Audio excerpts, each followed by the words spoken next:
Welcome back, everybody, to another episode of Understable Minds. Are we the Understable Minds? Are we your Understable Minds? I think we're Look, Gavin Rathman's here. Hey, so What's up, Gavin? I think What's up, dude? How's it going? I think it's like Josie and the Pussycats. It's like Danny and the Understable Minds. so then we would be the I Understable am by Minds. far the least stable, I would say. Well, I don't mean to flex, we'll but like, figure it out. We'll figure it Right. out at some point. Okay, so we are the Understable Minds. I'm interested. I like it. My name is still Anthony. Yeah. Eric's name, ironically Is enough, Gavin? is still Gavin. Okay. AJ's name is still goes by AJ. Danny is That's true. the aforementioned Danny of the Understable Minds, sitting behind the curtain, behind the window, doing all of the things that make us The Wizard of Oz stuff. as unstable as we could possibly ever be. Danny's like the headwind Right. that we're throwing into. Yeah. If you ever hear just a that's ooh. Are you saying he's like that? Like, yeah, loud, like air. Gas. Yeah. He's gassy. He's gassy. there's just a lot of hot air coming up here, guys. That's possible. That's very possible. Yeah, pretty much. Around the world in 80 days. Yeah. Yeah, dude. On a balloon. So sick, dude. Up. So it is Tuesday, April 5th, as of recording. Yesterday was kind of a pretty cool day. Yeah. We had Eric McCabe return to town. Uh-huh. He was gone. We were gone in Texas, and then Eric was gone on a course design trip. So yeah, it was pretty cool. Eric came back into town. I did. It took a while to get to town. Right. Your my events. trip back wasn't exactly fantastic. Is this a course that you can talk to people about? Yes, I actually want to do a little talking about it here in a minute. But Okay. But first, I kind of want to explain the trip home. So the Sure. trip home, my flight was delayed coming from Manchester, New Hampshire is where I flew out of. My first flight was delayed about an hour. That was fine because I had a 2-hour layover. Sure. Right? So I got into Baltimore, and that flight was delayed for 2 hours. Nice. So I was supposed to take off at 9:30. I think we ended up taxiing out to the runway at like 10:45 or something like that. Okay. You know, no big deal, whatever. I'm just going to get in super late. Right. Land at KCI, get my bag. It was one of the last bags to come out, so I was a little Of course. nervous. Right. But I got my bag, went and waited for the bus to come get me to take me to the car. Mm-hmm. 45 minutes later, the bus shows up. Gosh. I take the bus out to my car, get to my car. I'm like, thankful. I took the Element. I didn't take the truck. I took the Honda Element so Denise Sure. could have the truck Sure. driving around and all that fun stuff. So yeah, I get my bag, throw my bag in the car, hop in, turn the bad boy on, and instantly knew what happened. Catalytic converter stolen Gone. from the freaking airport. So yeah, so then I called the police. They came, and Dang. that was a whole nother process. And I drove Did they have to wait home. 45 minutes for the bus as well? They came in their own vehicle, which they got there faster than You I should've- did. you should have called them from the gate. I should have. I should Hey. just, hey guys, I need a ride, please. So no, it ended up being like Fast and Furious on the ride home. Nice. Because Just of how spitting loud flames it out the was. bottom. It was so stinking. I sent AJ a Snapchat, and it was so loud. I tried to listen to music. No. And it's a little 4-banger, so anytime you have any type of an incline, Oh, yeah. you accelerate. Uh-huh. And yeah, Screaming. it was not fun. It is illegal. Shh, don't tell anybody. Well, right. Custom aftermarket exhaust system. Yes, it's very custom. There's a gap right in the middle of it that I just cut right out. Right. Free of charge, by Yeah. the way. This is totally free. If you're trying to Yeah. make your car loud, just Yeah. find your catalytic converter, saw one side, saw the other Such side. a bummer. And apparently this is happening like to Hondas, like Elements, because of where they're located, and it's easy to get under there and just saw it right out and go. It's pretty ballsy to do it at an airport parking lot. Yeah. There's cameras and all that fun stuff. So they're reviewing cameras, and insurance is actually covering pretty much the whole thing. Good. Nice. So that part of it's good, but Well, then let's hear about the good news of your trip, the actual course design. yeah. So Arundel, Maine is where I was. It's just south of Biddeford, Maine. That's almost what you needed to get back home. Yeah. Yeah, exactly. A rental. A rental. Yeah. But that'd have been a long drive. Can we get the can we get the crowd applause? Yeah. I'll applaud myself. We don't need to applaud. There doesn't need to be applaud for that one. Crickets. Boo. No. Boy. So yeah, Arundel, Maine. It was a beautiful piece of property. So initially, I was going to go out there in November to work on this project, and a couple things came up. We had to push back, and it didn't make a whole lot of sense to go out there over the winter while there was snow on the ground and hike through feet of snow. Right. And it's a good thing I did, because they had half the property then, and they were working on purchasing the other half of this two parcels that are kind of butted up next to each other. Okay. And when they got the other piece, it ended up being about 30 acres. Wow. And it's 30 acres of straight woods. Nice. Like, straight up woods golf is what this is going to be. So we spent a few days just walking the property, tagging GPS coordinates down, and there's a lot of ledge there is what they call it. So it's basically just big boulders and stone. It's the whole area is just one big rock, but there's just portions of it that are sticking out of the ground higher. That sounds kind of cool. So if you go to my Instagram page, you can definitely see it. Okay. You can see some of the rock, the ledge, and all that fun stuff. So it's going to be very, very, very unique as far as a type of course. Initially, I think they wanted like more of a championship level course, but unfortunately, championship level on 30 acres, in the woods, you may be able to get closer to that, but it's not going to be championship level. I think that the average distance on each hole is going to be roughly 300 feet through the woods. Really? Okay. But with some beautiful terrain, a lot of elevation.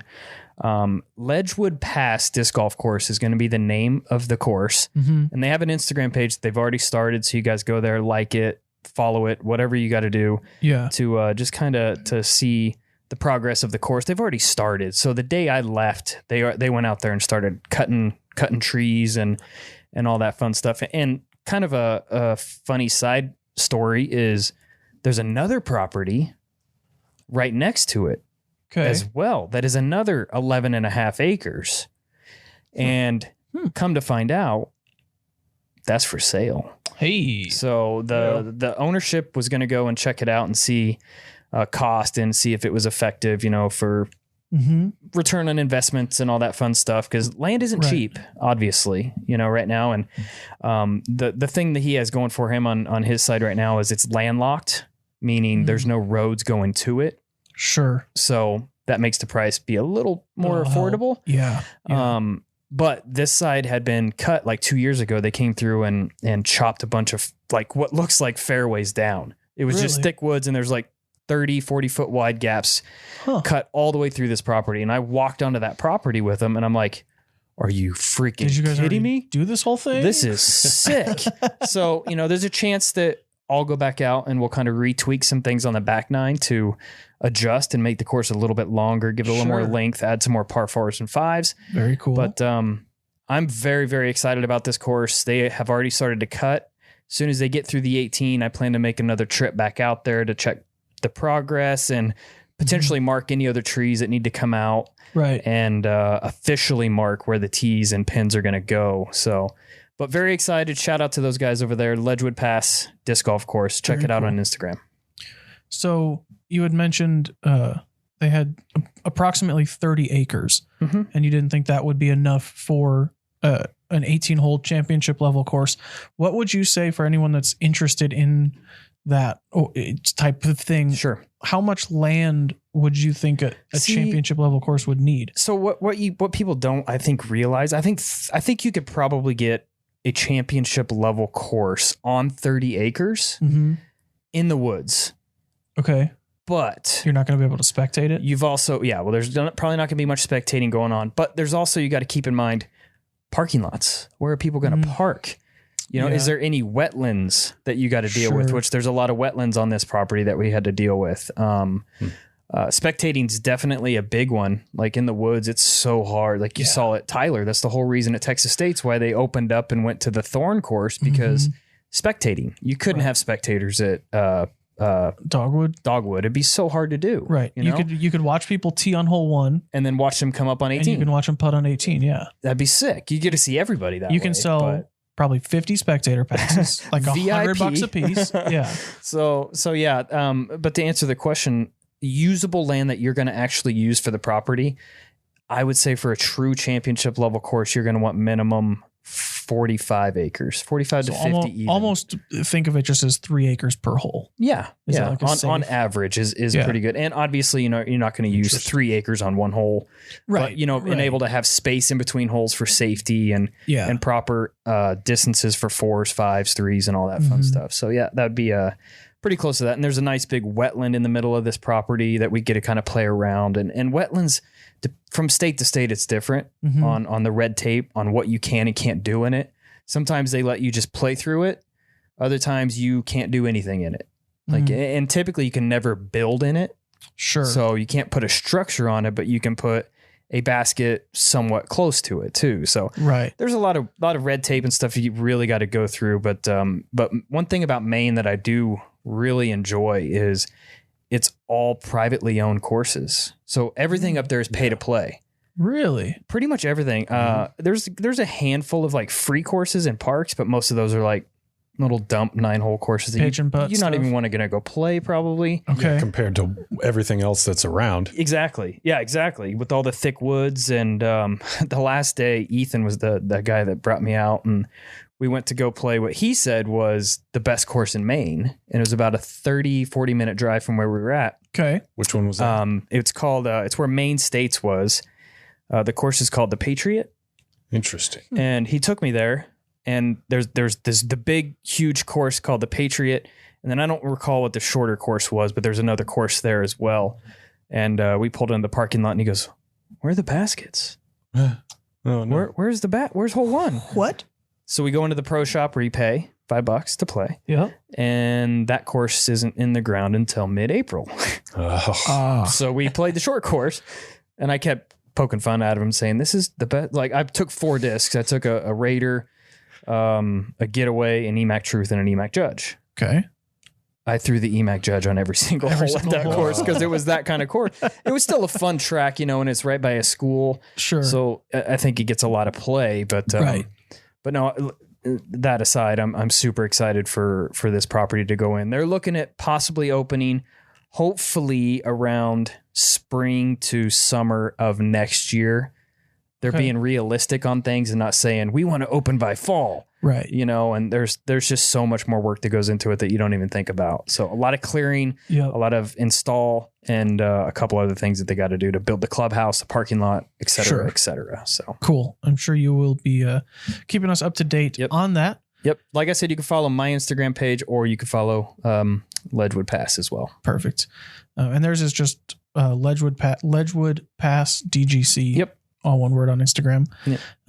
One other exciting thing from the weekend, the actual exciting news from yesterday. Yes.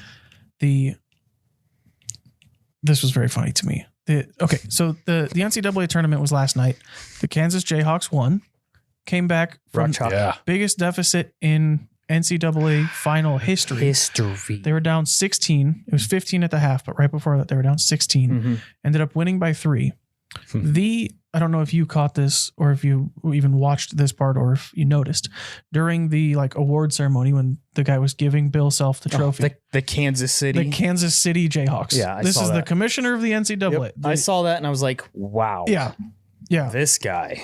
Right. Hey man, this is what you do. This is the biggest part of your job all year. Yep. And Kansas is the winningest school in history. And that's not even in this state. No. Kansas City, Missouri. Yeah, you're right. There is a Kansas City, Kansas. There is a Kansas City. It just sucks. Well, the Chiefs are thinking about moving there, so we'll see. But the majority of Missouri or Kansas City is in Missouri. But back, yes, I was super excited for the Jayhawks last night. It's been a long time coming. They actually it wasn't a long time coming. Well, I mean, no, Anthony's just letting air out of him. Okay. Right. Danny's got a lot of hot air. I just have cool, high-pitched cool air. Well, I mean, when was the last time they won? 2008? 2008. I was there in attendance. Well, that's probably what they were waiting for. I know. Well, they say in 2020 was the year that they should have won because they were the number 1 seed. They just rattled off 16 in a row and they were just dominant. And then not happening. So 16 championships in a row. I was crazy. It's been a long time. But it's been a long time coming. And then they went 2 years without winning anything. No. It's kind of funny though. They did win a championship in 1912, and here we are a century later, and they win another one. There you go. No, it was cool. I was super excited for my team to win. It's always good to see your team win. Right. Especially in that fashion of like everything. The comeback. The first what, like 4 minutes? It was like 11-0. Yeah. It was, all right, this is over. They were dominant. Kansas won. This is it. And then at halftime, they go on like, I don't know, like a 12-minute stretch where they scored 5 points. Mm-hmm. And then it was, I forget the halftime score. I think it was 45-20 or something like that. Something like that. And it was just like, all right, well, this game's over. And then the second half starts the exact same way. And like, all right, it's been 5 minutes and it's tied again. Yeah. Like, Wait, what? We're up by 6? What is going on here? Right. Yeah. Wow. Just chaos, man. Yeah, it was very energetic and yeah, I was stoked for sure. That's the perfect way to end March Madness is just with the most bananas final. The most madness. The most madness. And that's what it should be. It's kind of cool though, because UNC and Kansas have a lot of history together too. And the funny thing is, Roy Williams, who was in attendance, used to coach both schools. Right. Both current coaches are his replacement at that school. Yeah. Yeah. Which is that's crazy. Pretty insane. It's also pretty cool to stat we won't stay on this very long. I'm sorry, Danny. But it's very cool to stat that the UNC hasn't beat Kansas since Roy Williams left Kansas too. We're 4-0 since he's left. So kind of cool stat too. And I think it was in the Final Four. I think I heard it was the first time that Duke and UNC ever met in the tournament, which is crazy. In the tournament, period, because those are two of like all time, and they're college basketball schools. They're not just that; they're freaking 6 blocks from each other. Right, like hey, that's insane. You guys are over there. We are, and they right absolutely hate each other. Not friends. Hate each other. Not friendly with each other. Crazy. We can move on. Yes, there's also disc golf that happened. There was the Music City Open, but I do see a question in the chat. Really quick, we can answer it. Do we have news on the culprits PDGA approval status? We do not have that. They are in their possession. Okay. So those should be being approved. Just waiting I would say to any be day approved. now. Okay. Yeah, any day now. Okay, so then on to Music City Open. Spoiler alert. Chris Dickerson won. Yes, he did. Again. Dang. Again. And then again. And then again. And then this is now the 4th time he's won this event. Oh, wow. That's why he's on my team. Well, it's a Silver Series. I know. So luckily for me, it didn't matter. Yeah. Did you guys get to watch any of the coverage or see any of the action? I watched a little bit of it. I watched... this was while I was at the airport waiting for my flight. Okay. I watched the FPOs in the morning, and then speaking of, Missy Gannon took it down on the FPO side. Missy Gannon did take it down, and Macy Valadiez was in contention. She sure was. Finished in I third, think she had the solo lead at one point during that final round. She did. So that was really cool to see her coming out. So I watched a little bit of the FPOs, and then I watched the beginning, like 6 holes or something of MPO, and then.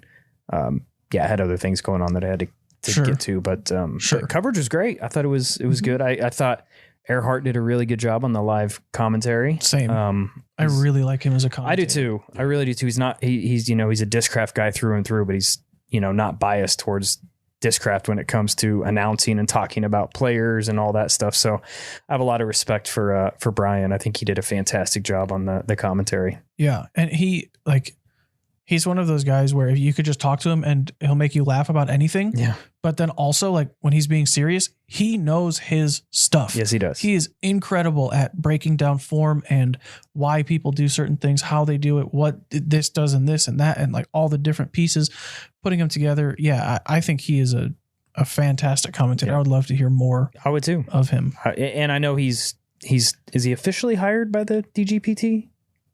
Working for them. I don't know if it's official or not, but I think we could see some a lot more of gigs lined up with those guys. Mainly Silver Series stuff, or do you know? I mean, well, in the booth, like play by play for most of the Silver Series, and then the Elite Series, he's like on property, right? Right. Like, yeah. I thought he did a great job. What was he in? Was he at States? He was. I don't know if he was, but he didn't. Working. He didn't really work it. Okay, I think he was just there. Just guying it up, just chilling, just being. Yeah. I think he was, but he did commentary at Belton, Mm-hmm. and then he might have been on course commentator in Waco. Oh, right. Yeah, and I know he's got plenty more gigs lined up. I mean, we got the Champions Cup coming up real soon, and I think he's going to be there in some capacity. But yeah, I will be there in some capacity. That's right. Yeah. You'll also just be. I'll just be there. You just be. Yeah, I'll just be. Yeah, he's got more stuff coming for sure, and I'm here for all of it. Mm-hmm. Just sign me all the way up. The live was really good. I caught more of the post produced just because of it worked better for my schedule, and I really liked Chandler Fry on the commentary. I thought he was really good. Cool. One thing though, the song that they use is like this epic, reminds me of like Lord of the Rings kind of thing, but the melody is the same as "O Come All Ye Faithful." Dun, Perfect. Dun, dun, dun. Okay. And that's the beginning of every whole preview, and I just hear that every time. Whose coverage was it? It was DGPT, Disc Golf Pro Tour stuff. But yeah, I thought the post produced was really good too. They did the post produced? Yeah. They do for Silver Series, yeah. Huh. I did not know that.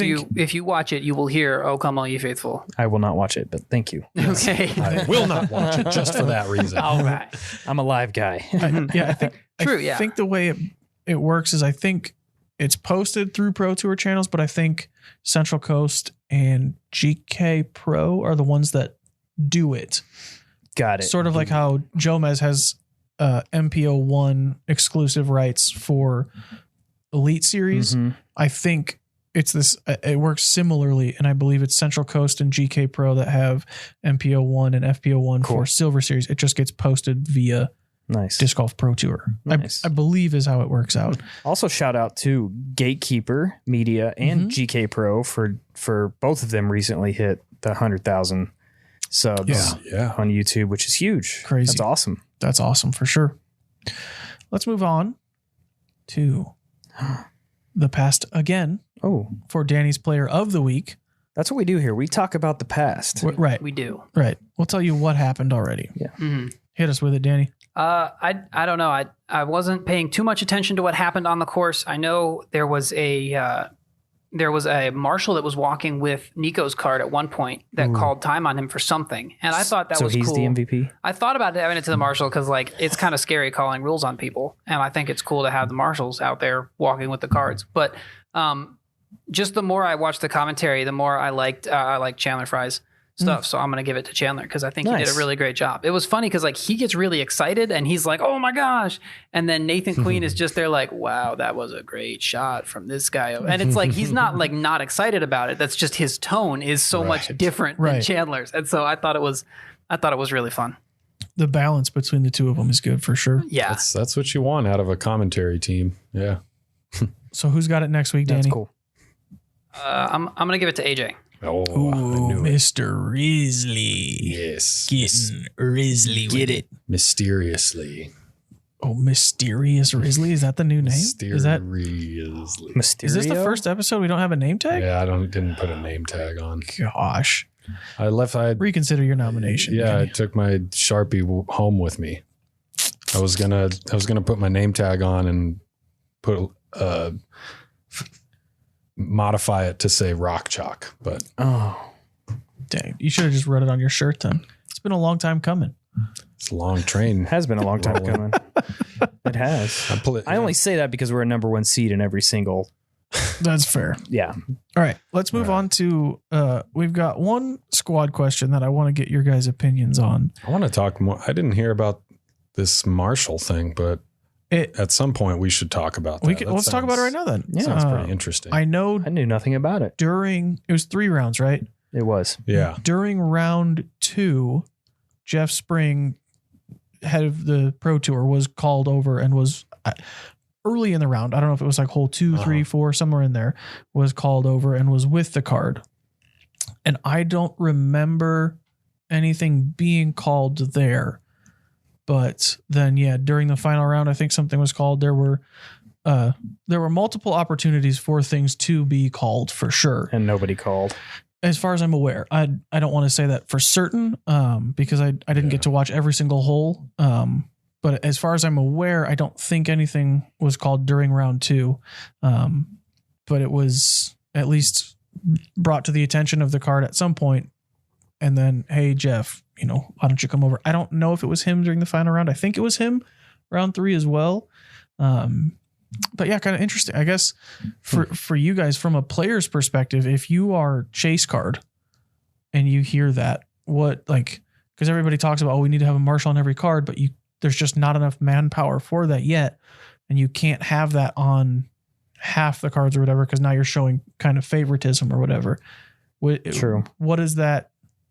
What would you think if you were a chase card, if you're 2 back from the lead or whatever, and there's a marshal on card theirs, gets a marshal on their card, and Nico's on that? It was Nico, Dickerson. I would be thankful that I wasn't on the lead card and he was on the chase card in front of us, slowing us down. Because then you'd have a marshal on both cards. Yeah. I mean, when you're playing with slow people, you'd rather be on their card than, behind them. Right. That's true. But yeah, I don't know. I mean, if it was needed, obviously, if he was taking excessive time as he's known to do, I went back through the live coverage and timed out one of his shots. Granted, he was in the brush. He was in a nasty place, and he was trying to dig his disc out. But he took 2 or 3 minutes to throw his shot. Yeah. That's pretty excessive. That's not. Yeah, if you're standing over your disc, if you're on your lie that's the rule. As soon as you're, It's as soon as you address that lie and you're there ready to go. And I believe it doesn't reset for distractions anymore, does it? Correct. I haven't really, I'm not too sure. Right. I think there's something in the rule book about that, but I think that's kind of a judgment call. If you're putting and a dog walks directly in front of you, that's one thing. But if there's somebody walking on a cart path, you got to throw 2 holes over, whatever. I had to hit it off Frankenstein's fat foot. So, I mean, sorry, until all of our courses are in these, what do you call it? In the sticks or out in the rural areas. Not quite sequestered, I guess. I think that's what I was looking for. But yeah, if there's a potential for distraction, for a distraction that has nothing to do with the tournament at all. I'm thinking, well, what if you're setting up to putt and there's a car accident that happens in your field of view? It's you better reset and now you only have 10 seconds. But that's usually, that's rarely the case. Now, if you're setting up to putt and there's a gust of wind that comes up, then you don't get to reset. You don't get 30 more seconds just because a gust of wind. Yeah. Would you have a problem, or not necessarily a problem, but how would you feel if you were playing a tournament and there was a rules marshal walking with your card? And not other cards, specifically your card. Just my card. That's a disadvantage, isn't it? Yeah, a little bit. It can be. It can be a mental disadvantage because it's almost as if depends on the situation, I guess. If they're there because Nico's on your card and he's there because, there's time. He's obviously walking with your card for a reason. But what comes to mind is okay, class. Today's the day for the big test. Right. Yeah. But you and you 4 kids, you have come to the front of the room. Come to the front of the room, and I'm going to stand over your shoulder while you take this test. It's well, if I got nothing to hide, if I know my stuff and I'm prepared for this test, then do whatever. Yeah. But think about how many times people go to throw their shot and they step on their disc a little bit, but nobody cares because the players are worried about their shot, or you might take 31 seconds for your routine. Nobody cares. And there was someone there whose job it was to look for that. I don't think a marshal would call somebody on a foot fault like that. Right. Maybe they would, but I don't think that they would. I think if a marshal's there to follow somebody for time, I think that's what that marshal's there for. I don't think he's going to go out of his way to make other judgment calls. Sure. But what if there were just marshals randomly assigned to 5 cards a tournament? Assigned to 3 holes or something like that? Yeah. I could. They kind of do that at Worlds. I guess holes is a better thing because it's actual, because that's for everybody. But if it was just a few cards that they walked with. Yeah, no, they should definitely be. If anything, I think it would be better if there was, so many of them there to, your job is 1 through 3. Your job is, 4, 5, 6, What if we make some sort of training or approval process or something to be an official Disc Golf Pro Tour spotter? Sort of how you have to take a test to be able to play in Pro Tour events. What if we make that, and then now your spotters, they make the call on where a disc went out of bounds. If they say it went out of bounds here and the card says, well, I think it went up there, I think it crossed whatever, the spotter can make that call. Or the spotter can say, all right, Nico, I'm timing you. Like, that's 30 seconds. You need to throw your shot right now or you're going to get stroked. Or, if there's a lost disc, that spotter is the one that runs I think it's a 2-minute timer. There's spotters on not every hole, but at least most of the difficult holes where you would assume these type of things would come up. I think, I mean, I can accept just about any kind of situation that we're putting out there. I think when it comes time to actually, put those things in place and apply them, there's got to be some attention to detail taken into consideration. Cause like what you're saying, the example that you just brought up is someone impartial coming up to a player and timing them. Well, are they going to be looking at their stopwatch and as soon as 30 seconds hit, below the buzzer? I really hope not. Cause that's should be like Calvin in that, I think it was a skins match. Yeah. He just set a timer on his phone. Oh, and then that's the not, timer that's 30 not, seconds but that's not the game that we play. So right. I would be rather upset if that happened. So how would you rather it play out? I would rather it play out. I take my 47 seconds and toss my putt up. And then afterwards, say, hey, the spotter gives me a warning and says, But so then what happens? But is that because what if Eric is spotting on hole 1 and gives you a warning and I'm spotting on hole 5, I don't know that Eric gave you a warning. So now I give you a warning. Right. It would then be marked on the card because that's what a time violation is. A courtesy violation. You do mark warnings on the card. Right. You're supposed to, at least. If the spotter isn't. But there isn't a card when it's just a U-disc and you guys aren't even keeping score. Right. Well, yeah, but actually, I think at this past event, they had 3 different people keeping score. They had one person with the U-disc, one person with PDGA, one person with paper.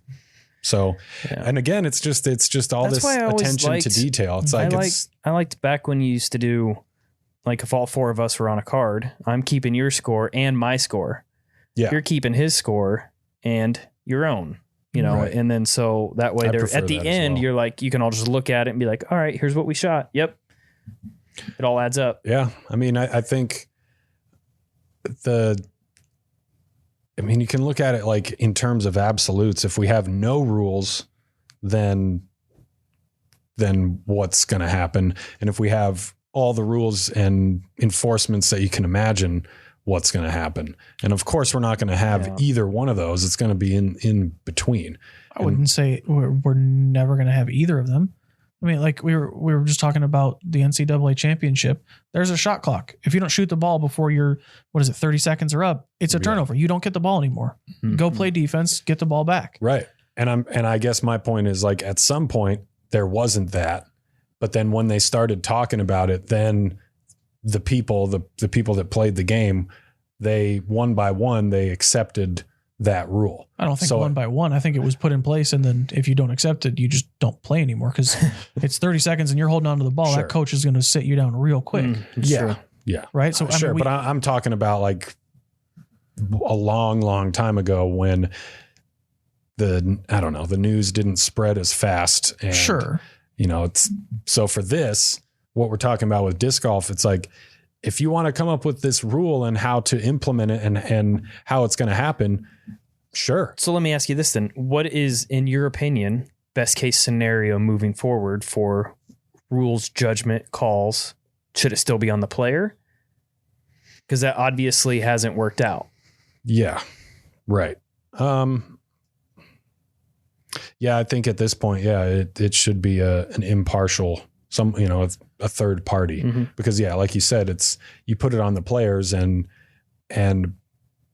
unfortunately the integrity level is not as supreme as it could be to where it's like, oh yeah, I'm going to call myself on a violation. I think it's less integrity and more just, you're not going to call yourself. Obviously other people aren't watching you. They don't care. They're worried about their shot. Right. Yeah. Yeah. And that's on foot fault type things, but timing, like taking excessive time affects the entire group. For sure. You know, I agree with you, Danny, on like foot faults or whatnot. Like I'm not close enough to you to pay attention because I'm focusing on my own game. However, if you're taking 45 seconds to putt every time, that eventually would affect my game if you're continuing to do that. So those are the calls that I'm talking about.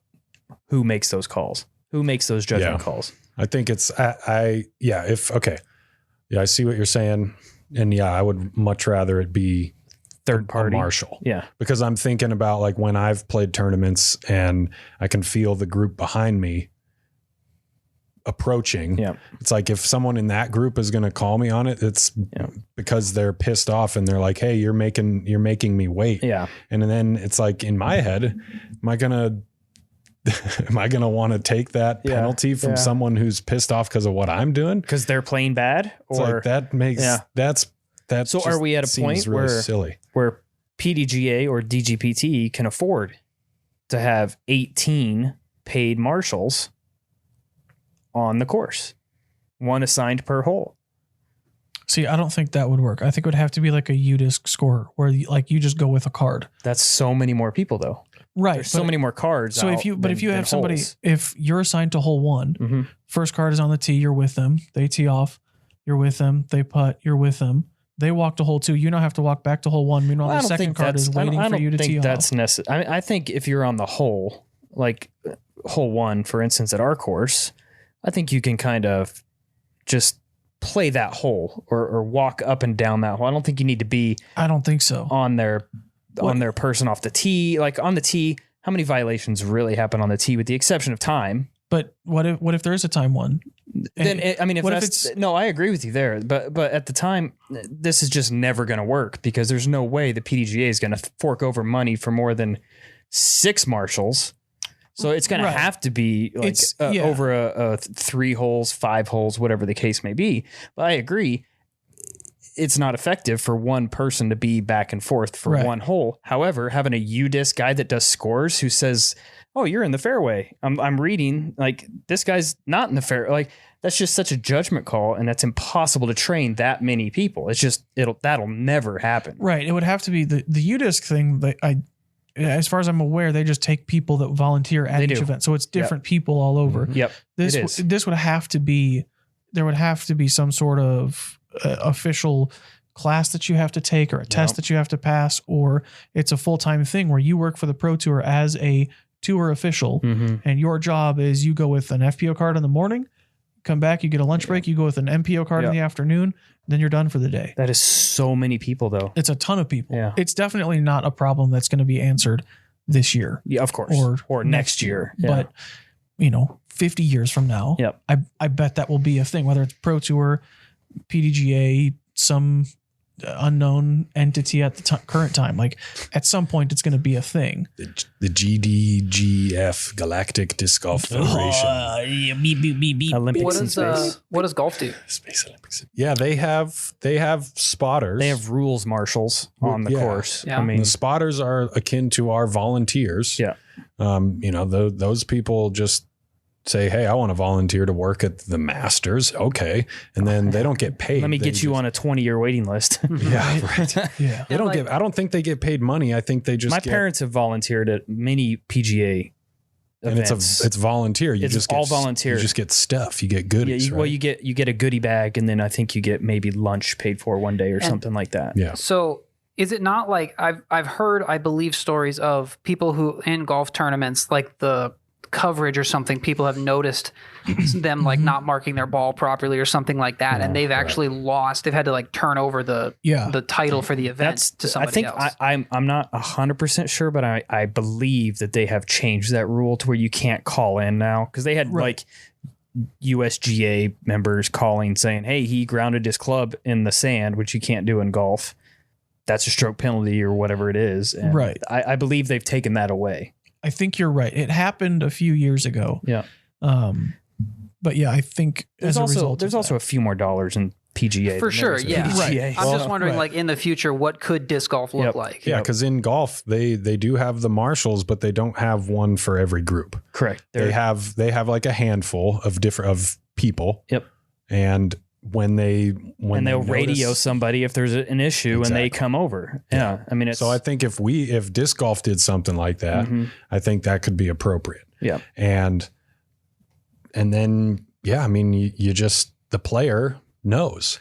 And I think really it just comes down to like, hey guys, we're going to beef up this enforcement. So where it's not, it's not like we're already accusing you of doing something wrong, but here's the right things. Like it's like a multiple steps in this process. If they feel like the fans, the consumers are, ditching the live broadcast because they're like, well, this guy gets to do this and this guy gets to break this rule and this blah, blah, blah. It's like, what's the point in watching these clowns throw the disc for money if there's no structure? There's people out there like that.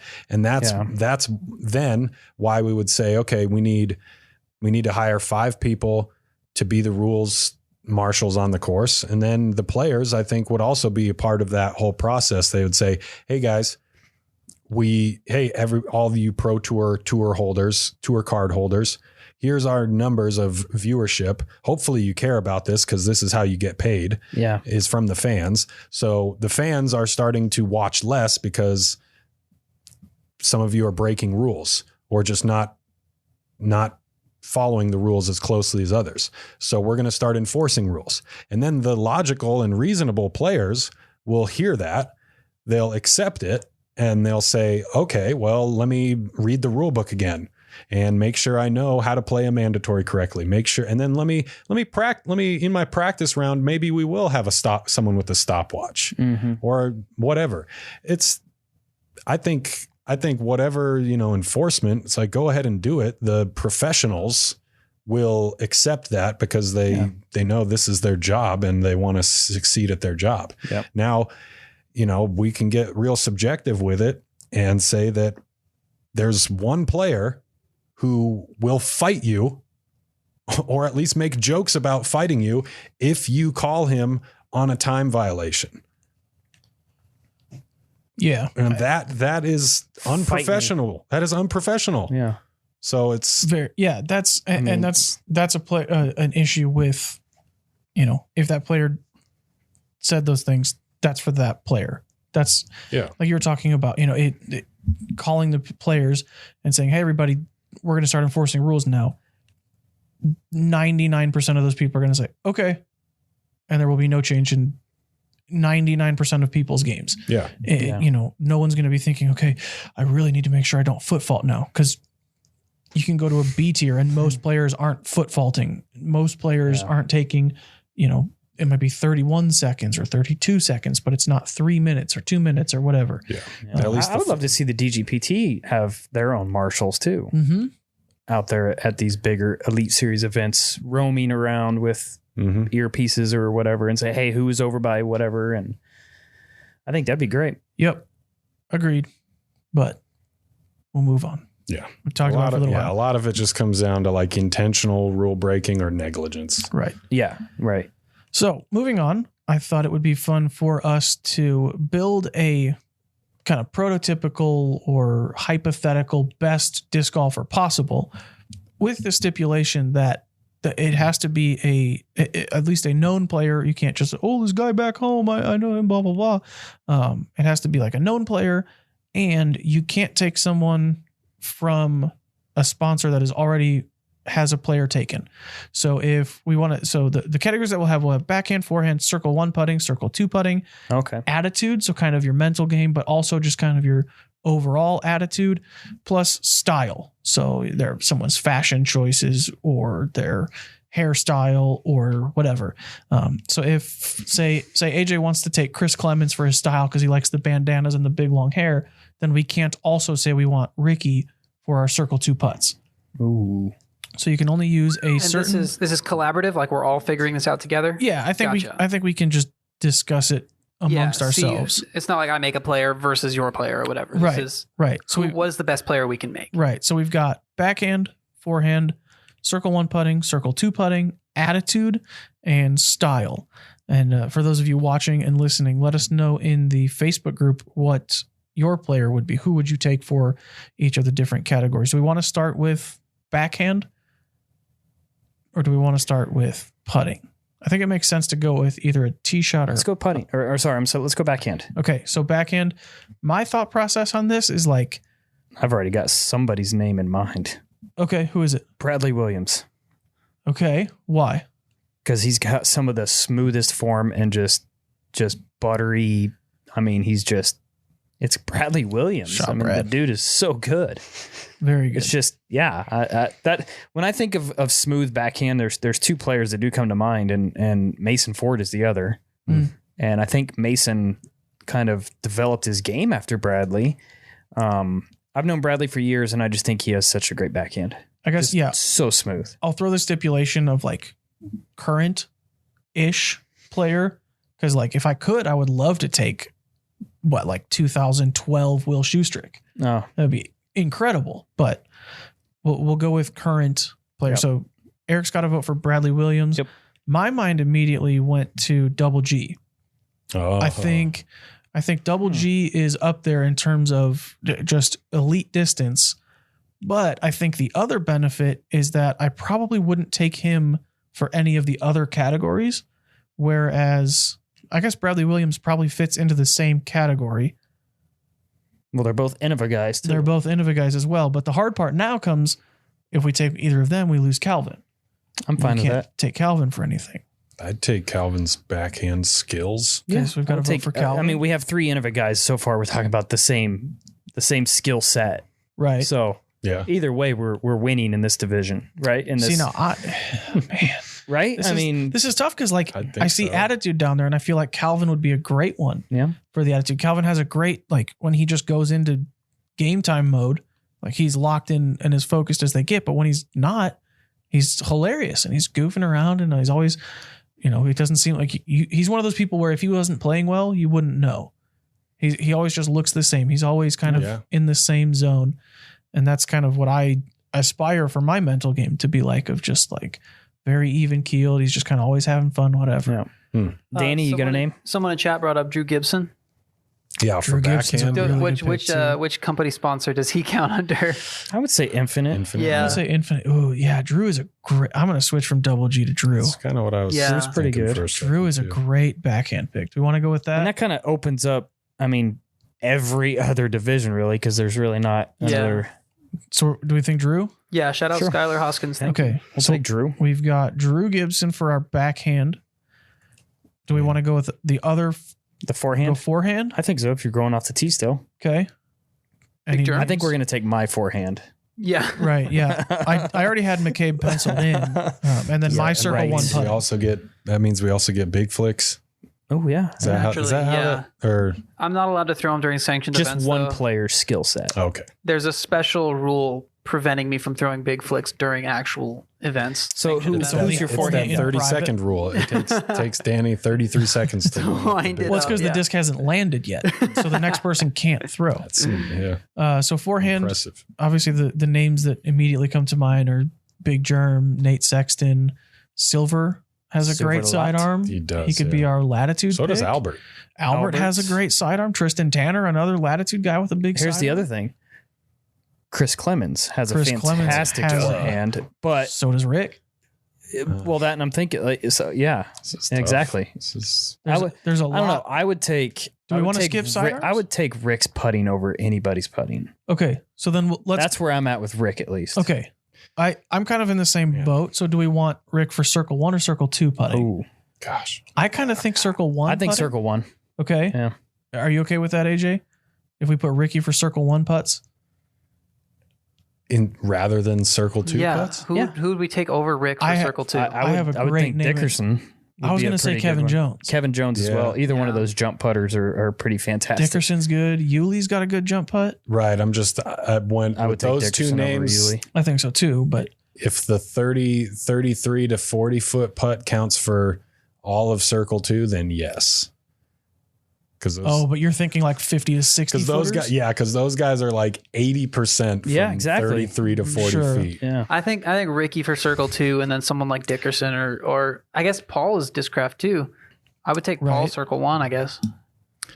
Yeah, who else am I thinking? I mean, shoot, Right. That's Calvin's Circle 1 is pretty good. right.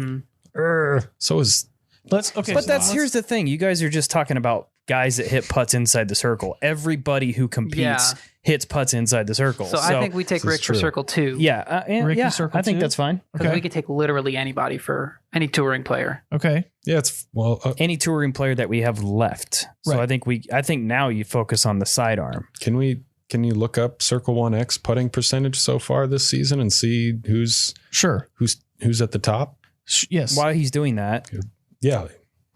sidearm. Let's go back to sidearm for a minute. Okay, back to sidearm because I mean, Germ and Nate are the two like household names. We kind of are neglecting Eagle just because he's been injured for the past 6 months or so. So that's it gets kind of tricky. But then there's Barsby. His forehand is elite level. I was just looking, and so for Circle 1X putting, tied at 88% are Paul, Ricky, and Alan Wagner. Yeah. But if you go to Circle 2 putting, Luke Humphreys is leading at 37%, and Barsby's right there at 35%. Whereas, let's see, Paul is at 20%, and Ricky's at 22%. So someone like Barsby has a little bit of a lead over those two guys. But I also want clutch to know situations, I'm taking Rick so then do you over want anybody. So then do you want Ricky for kind of the attitude mental game? Or That's do we, what I was do going to we say. want Paul for that?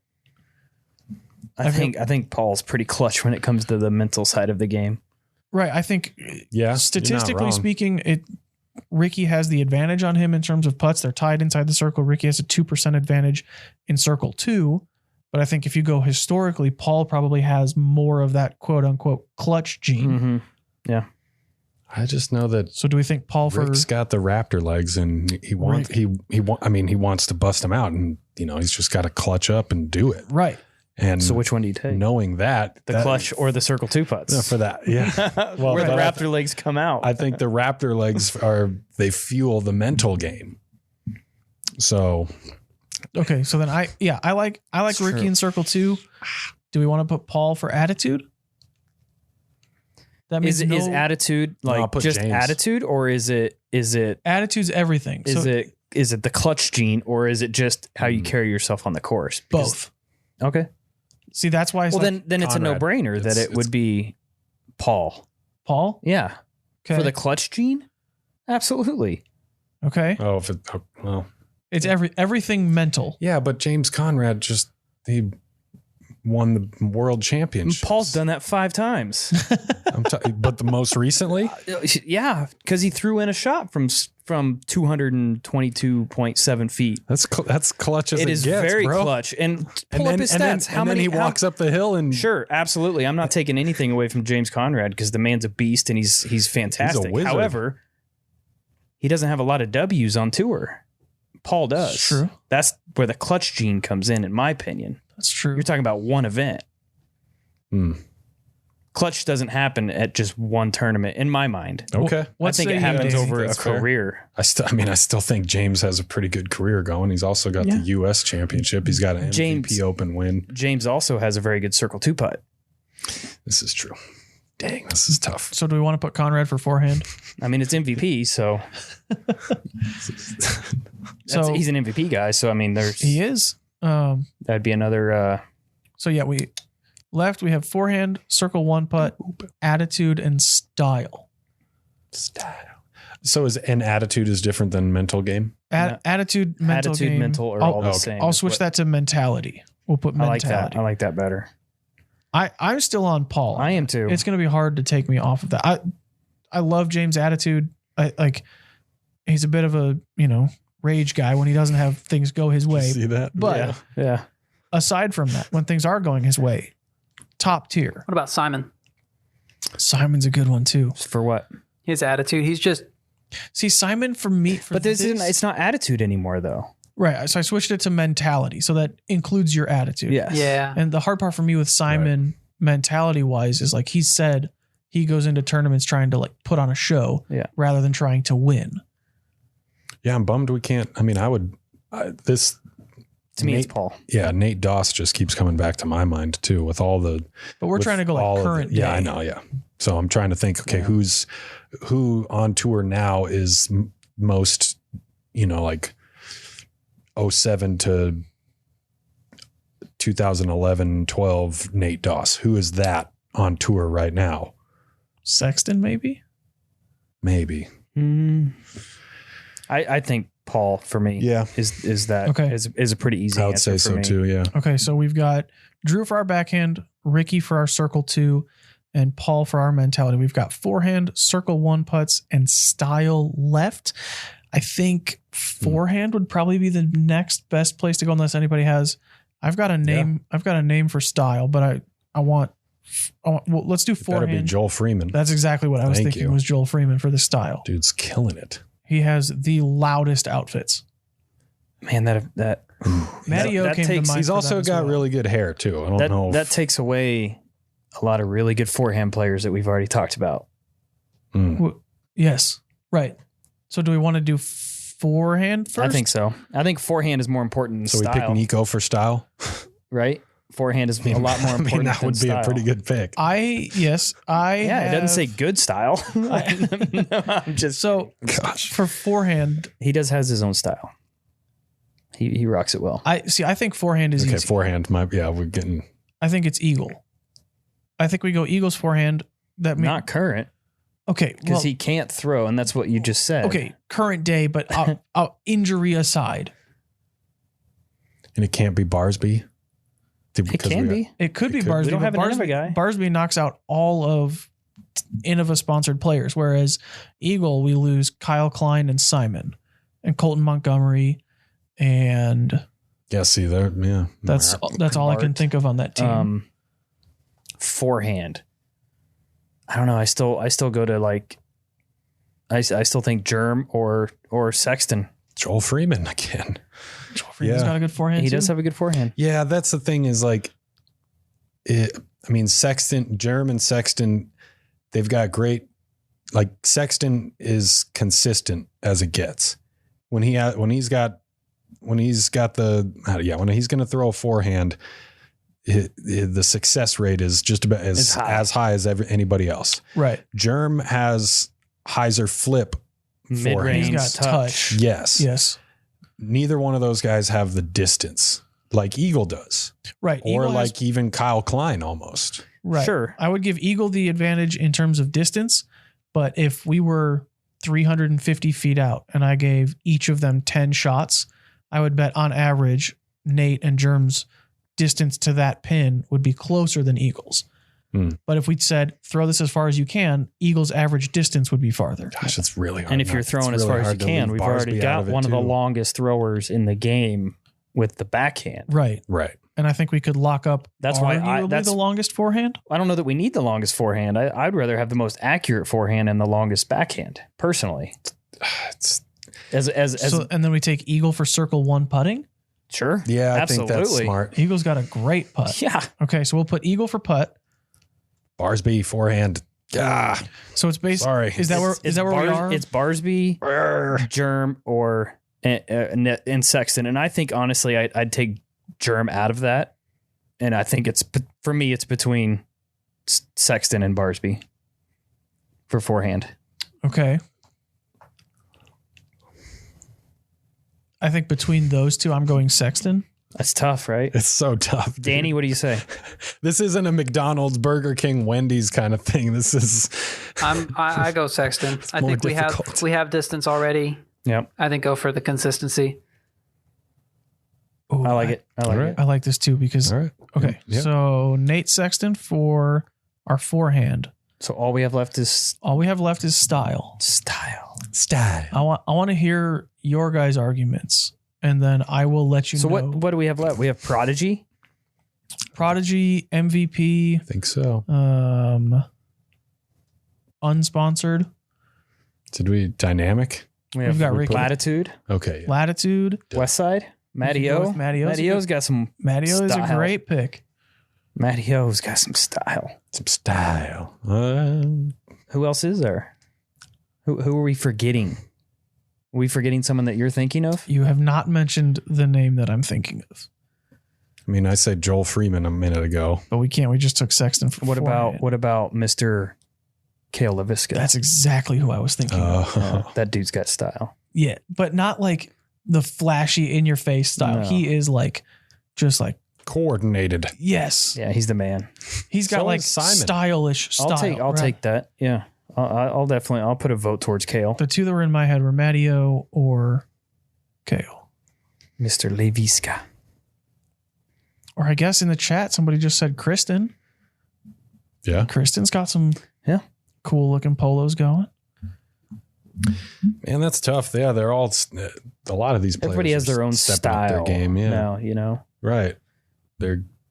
They can afford to look for their own shirts rather than just take what the allotment Crooked has logos for them. and Right. Germ. I mean, Big Germ. He's got his own style. He's for got his sure. own We cricket can't take machine. him, though. And well, yeah, I'm just shouting him out because he hooks a lot of these players up with the like cool decal, like Logos. shiny, sparkly decals Oh, right. on their shirts. Yeah, he does do that. And then Double G hooks him up with jerky. Nice. What a guy. Who else can I shout out? I don't know, but I'm going Kale on style. One more for Kale. What do you say, Danny? I haven't interacted with Kale much. I'm gonna go Matty-O, but that's just because I don't know Kale. Okay. So That's I'm too- sure he's a very nice guy, and I'm missing out for not knowing him. But that's just the only reason I have to go with Matty-O. Yeah, you need some kale in your diet. Drew Gibson. It's too bad that we already picked him. He does 'cause have style. style Yeah. as well. Did already pick Drew Holy Gibson. cow, it's so cool. Anthony, I don't know. We have to pick Drew for style now. I'm sorry. I don't Nobody think so. else is nearly that cool. So who make an argument No. for someone with better for our backhand? I guess. I mean, I don't know. He's cool enough. You Sorry, could make I keep James setting the Conrad. mic down and muting it, and then I have to unmute it. You The, could on- make the only backhand that would come to mind is Gannon Burr. Consider this. I was thinking James Conrad. Consider this. Yeah. Drew is cool enough that he can be both. Or like his infinite sponsor is for his backhand, and then his I putting think- sponsor no. is for his style. Absolutely not. Because they're different discs. I think I will take. I'll take Drew Gibson's backhand and Kale's style all freaking day long, all day. Yeah. Yeah, it's between Kale and Matty-O for me. Yeah, I think Kale's the man. AJ, which way Yeah. are you going? Kale? Yeah, I'll agree. I think Kale's been stylish longer. Before it was cool. As soon as I said that, it's like 2005 Worlds, Matty-O. A-Rod We're in an A-Rod Oh my jersey. gosh. Yeah. Like, that's stylish. That's. No. Was Kale in that Final Nine too? Crumb. Because I think that was when his cash streak started. Okay, I know he was in a lot of Final Nines. I think his first one was that 07 in Wisconsin. I was Wisconsin. there. All right, so Right. Mikey Randolph was there too. our prototypical best disc golfer currently is Drew Gibson's backhand form or backhand Just in results. Nate Sexton's forehand, Eagle McMahon's circle 1 putt, Ricky's circle 2 putt, Paul's mentality, and we're smooth like Kale. We got Love style, it. we got everything. Dang, Now let's dude. put together a really bad player. I think if you just go to PDGA and type in my name, But whose style though? It's true. also mine. Just, backhand, mine. Forehand, mine. Circle 1 putt, definitely mine. Circle 2 putt, Yeah, I mean, I've seen you most- jam some putts. most of the time. I've seen you mine. jam some putts.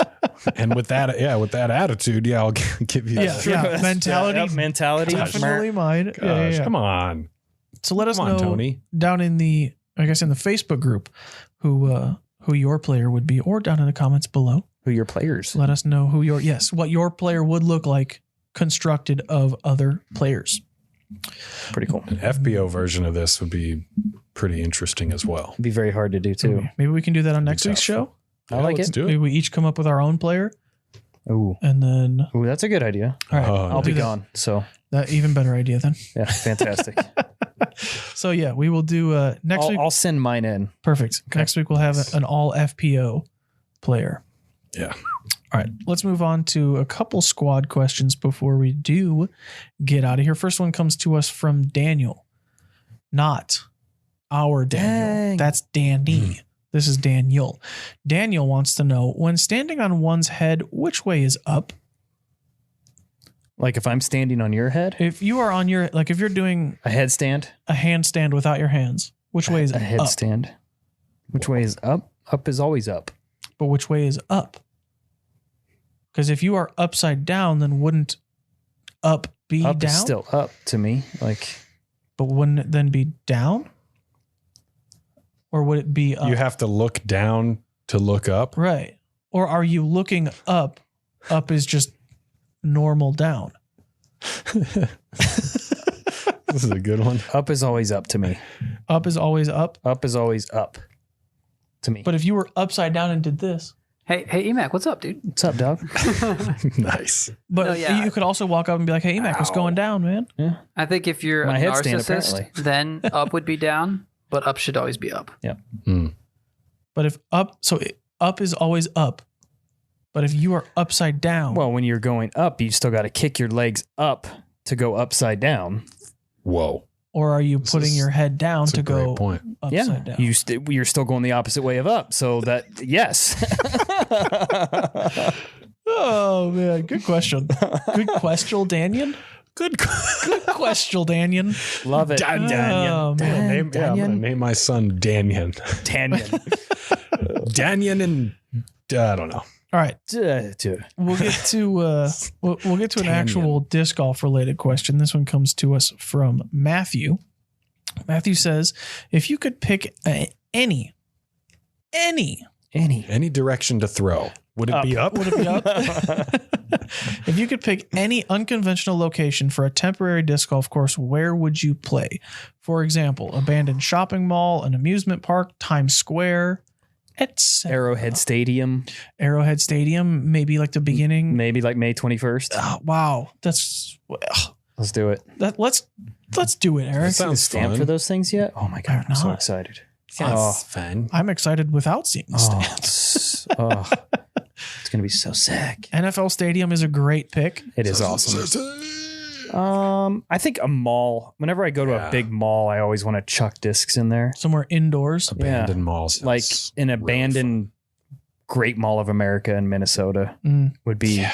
That's what I was thinking too. Yeah, you could put a championship level course up there. Yeah. Yeah, That'd be that'd be 30. fun. There's like 40 acres up there. Or It really is. airports. I was just well, at there's an 10 airport, acres, so- but there's Ooh, 4 airport. levels. Yeah, exactly. Got to throw up and down. Dude, that would be amazing. Yeah. And then it's like, okay, you finished hole 9. Now you walk into one of the parking structures for the parking structure stretch of the course. Parking structure stretch of the structure. That was tough to say. Yeah, I Parking think abandoned structures. mall kind of takes Abandoned it with mall. What That's sick. what else would there be? Like Airport. an airport. Could work. Yeah. Good. Yeah, which is Different gives terminals. similar vibe to Yeah, like different. a mall. Maybe not as, well. So yeah. you guys would go for like something that Always. would make a Yeah. cool course rather than a cool place and say you got to play disc golf there, like the Coliseum or the Right. Eiffel Tower or the Grand Canyon. You're thinking more of what would make a good disc golf course rather than like a cool experience. I think both for the mall. I think it'd be sick to throw inside a mall, not just Yeah. for a good course. I think it would be fun to throw, no wind. Mhm. Obviously there's no wind, getting bank shots, and it'd be impossible to get a disc to stop by the basket because it would just keep Right. sliding, Yeah. Pro tip for anybody May as we 21st. experience, and you will on the 21st. Right. Throw it about 40 feet short of the basket. Yes. I think those I'm two stoked. are mine. Yeah, I'm stoked for that stadium experience. That'll be my first one that Dynamic has put on. I've done You did Dodger Stadium. no, but I did one. There was one in Massachusetts before. Oh, the right. Yep. Maple Hill, Yep. whatever. If it was the Maple Hill Open Mhm. or whatever. Yeah. One year, yeah, there was something in the downtown Worcester, like Baseball field, wasn't it?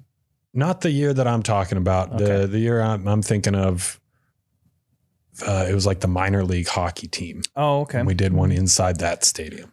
Okay. So played like 9 holes. Mhm. It was pretty sweet. What do you think, Danny? Anything? That's kind of cool. Anything popping in your head for any? A zoo. Oh, A zoo would be heck cool. yeah. Yep.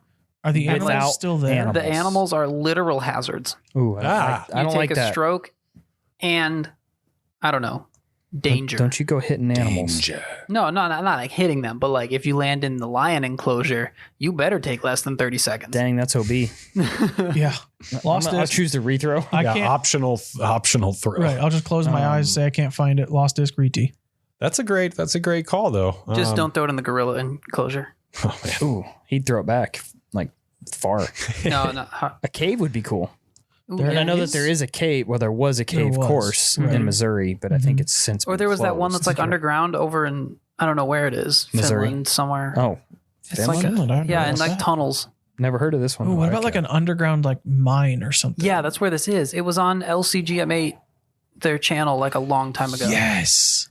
Yes, I remember this. Okay. Yeah. I do not. I don't- Old school. Yeah, and I think it was just like a temporary setup, wasn't it? Yeah. I don't think it was like a full permanent thing. I was thinking, But go ahead. Go ahead. well, Matthew had put amusement park, and I was thinking you could make That would be fun. like a mini golf style thing at like a water park. Mando. Right, everything is at the top of a water slide or something, Yeah. and you've got to throw down water slides a or hoop. something. Man, I Yeah, want to go to a water park. something like that would be cool. My all time favorite place would be Augusta National. Sweet. That would be just so epic to go And throw just follow frisbees the there. course. Yeah, go play that It's like course. a par 115. Something like that. Yeah. Aim in corner I'm would be down. so fun. It'd be just so fun to go rip discs there because there's so much elevation there that people don't realize how steep those hills are that it just doesn't show up on TV.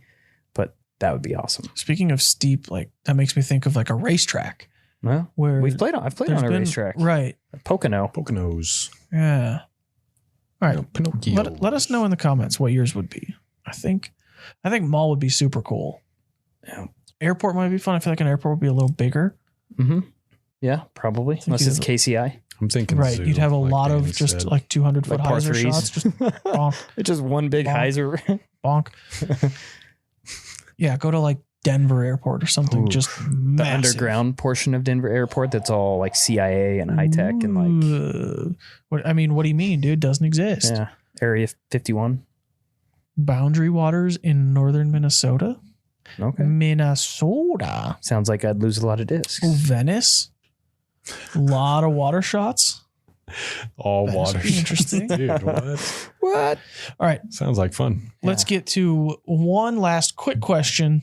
This one comes to us from Jesse. Jesse wants to know, what is your favorite restaurant in Emporia? I need answers before the dynamic discs open. Oh, duh. Yeah. So let's go in order of how long we've lived here. Eric, you'll go first. Okay. I'll go second. Danny third. Mr. Rizri will be Rizri. fourth. Oh Mysterious. boy, there's so many that come to mind. But as far as a spot you just need to go check out while you're here is, man, I've got two. Can I say two? I will let you say two. Okay. One must be barbecue. Oh, it's not Bobby D's. Oh, It is Eric's backyard. That's my loophole for get one in there. crumb. Triam Eats is one. Mhm. It's Okay, so then please don't take my other one. okay. What's your other one? We'll find out if you say it. My other one Kale is LaVisca. Doobies. Okay, Doobies is a great Okay, pick. those are my two. Triam Okay. Eats and Doobies. Wait, what's the first one? I feel like I've heard you talk about it, but I'm Have you not gone? no. The How Triam? do you spell this? CHI space EM space EATS. Chai M. Triam Eats. Eats. Okay. It's kind of like Vietnamese Thai. Yeah, It's Okay. down. It's on 6th Street, down by Radius, kind of it's by the other. by the other Elmar Elmar Mole, which Mole. is another one that you need to go check Okay. out. Right. Also, you just said radius. Yeah, I know. So Eric's listed all of I them. listed 4. So Right, you're your gonna turn. you're gonna want to hop on 6th, pass El Dorito, Oh, keep man. going past the Wendy's. Oh, those are. Oh man. Yeah, Yeah, Chai Meats was one of mine. Triam Eats is so good. And then the other one, I feel like it's kind of the default one, but Radius was going to be my other pick. Yeah, Radius is That's good. kind of like anytime it's like, oh, what do we want to do for dinner? I don't know. Let's go to You want to Radius. just go to Radius? Yeah, all right, let's Get a go. pizza and a beer. Right. There you go. And if it's Monday, it's like $7. Let me tell you. And if it's Hops and Heisers, it's like $5. It's like $5. There we go. Let me tell y'all, in Emporia, we've got this great little place called Taco Bell. We have Hey. 2 of them, and they're amazing. They have nacho fries right now. You're not going to want Both of them have nacho. You're Yeah. never more than 2 minutes away from a Taco Bell here. That's true. Nah, for real, For real. for real. On the rail? For real, Fall. Williams? I think you named, like, Radius was going to be one of them. Doobies was my backup. I think Bruff's, that place, that was pretty good. That's decent. where we had, like, I think decent. Bobby's farewell when he left or something. Yep.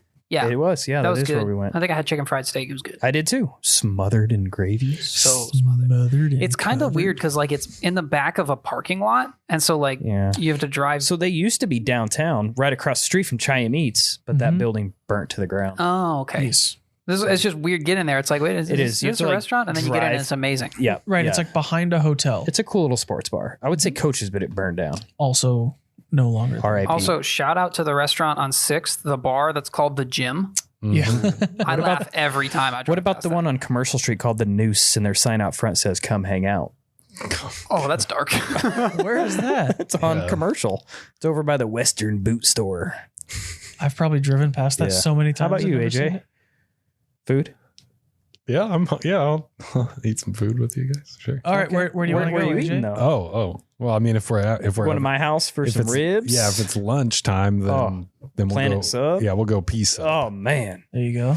Lunchtime P Sub. P Sub Planet is where it's Sub over at. there on just off Industrial. That's Across they've got from the some Walmart. great sandwiches. I'm good really stuff. disappointed. Ban Lao is no longer here. Wait, what? Yeah, For good? for good. Why? I don't know. They closed during the pandemic and haven't opened back up. Oh, I didn't know. I thought because they used to close like during the winters or Yep. something. Yep. I just assumed They were- had pho and they had the best tiger wings I've ever had, bummer and dude. sticky rice. You guys are making me hungry. Big time bummer. Yeah, thanks, Jesse. Jesse, also, if you're trying to get some lunch, go to Amanda's on Commercial. Oh, my goodness. Yeah. The cinnamon rolls for breakfast. I went to high Incredible. school with Amanda. Oh, nice. She's a small woman She's very Yes. sweet. Very She's a tiny. sweet lady. But she makes big sandwiches. and very good cinnamon rolls. Or just go to Sweet Granada. Sweet. That too. Just subsist on I chocolate the think entire time. have we hit everywhere? Mm, Is there anywhere that we left out?